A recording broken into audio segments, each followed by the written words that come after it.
Professor, na sua opinião, até onde a eletrônica pode chegar? Quais são os limites da eletrônica? Isso eu estou escrevendo um artigo justamente agora, que a gente está passando por uma transição. Primeiro a eletrônica fora do corpo, depois a eletrônica em contato com o corpo. Nós estamos chegando nos vestíveis e agora a eletrônica está penetrando no nosso corpo, certo? Então, logo, logo nós vamos ter aí o que a gente chama no transhumanismo, né? Que os humanos vão estar integrados com os equipamentos eletrônicos, vai estar tudo dentro da gente, certo? Nós vamos ter chips para tudo, chips dentro do corpo que fazem interação com o cérebro. Já coloquei a notícia esses dias, né, que já criaram uma prótese que é o celular, certo? Então tem o microfone, a prótese, você sabe que o nervo auditivo passa aqui, né? É muito fácil encostar aqui e você ouvir através de uma prótese. Então já estão testando. Até tem uma história bacana que eu assisti algumas palestras suas na Campus Party e você contou da pessoa que colocou a obturação, não foi? Já teve o caso da pessoa que faz uma obturação mal feita, então forma uma junção semicondutora e a pessoa começa a ouvir sinais de rádio pelo dente. O cara morava perto de uma estação de rádio, tinha uma antena potente no fundo da casa dele. Aí quando ele deitava para relaxar, ele começava a ouvir coisas, né?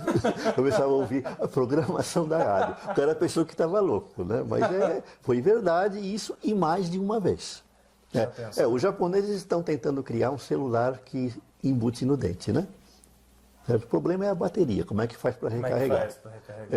Vai ter que sentar em cima do carregador, né? Mas aí já é problemático. Problemático. Ou térmico, talvez, né? Também, né? E para finalizar essa pergunta aqui, gostaria que o senhor falasse um pouquinho sobre a sua experiência sobre o grafeno. O que o grafeno pode trazer para o presente e o futuro da eletrônica?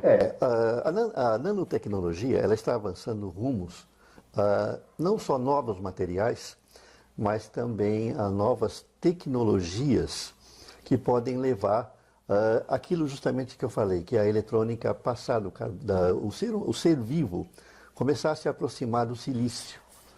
Então o grafeno é carbono, é o ser vivo. E ele está se juntando com o silício.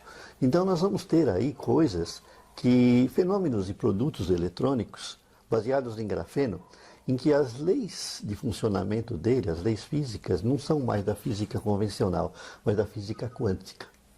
Então nós vamos ter aí a integração cada vez maior do ser humano, das substâncias que vão criar novos componentes com a física quântica.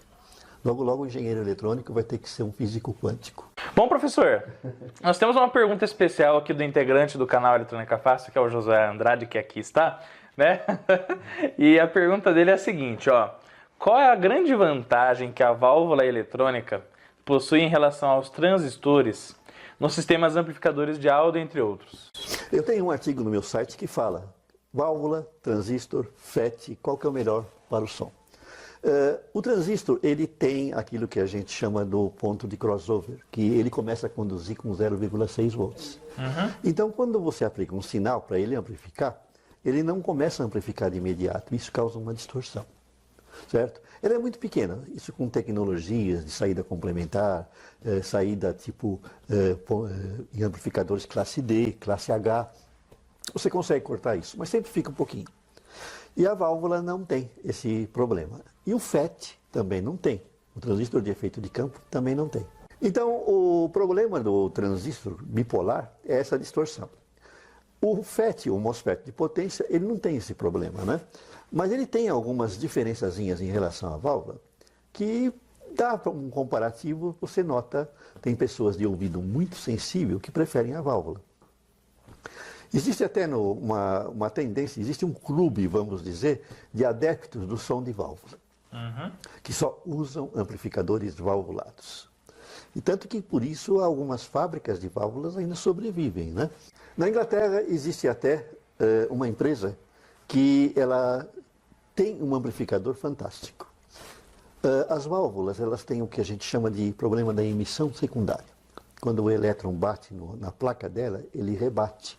E ele forma uma nuvem que afeta, inclusive, a linearidade do funcionamento da válvula. Isso no amplificador significa distorção. Então, o que eles resolveram? conseguiram resolver o problema revestindo a placa da válvula de ouro. Então, adivinha quanto custa essa válvula?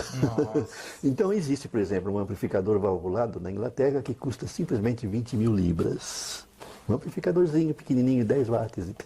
E tem gente que compra. Porque dizem que o som é fantástico. Já pensou? Né?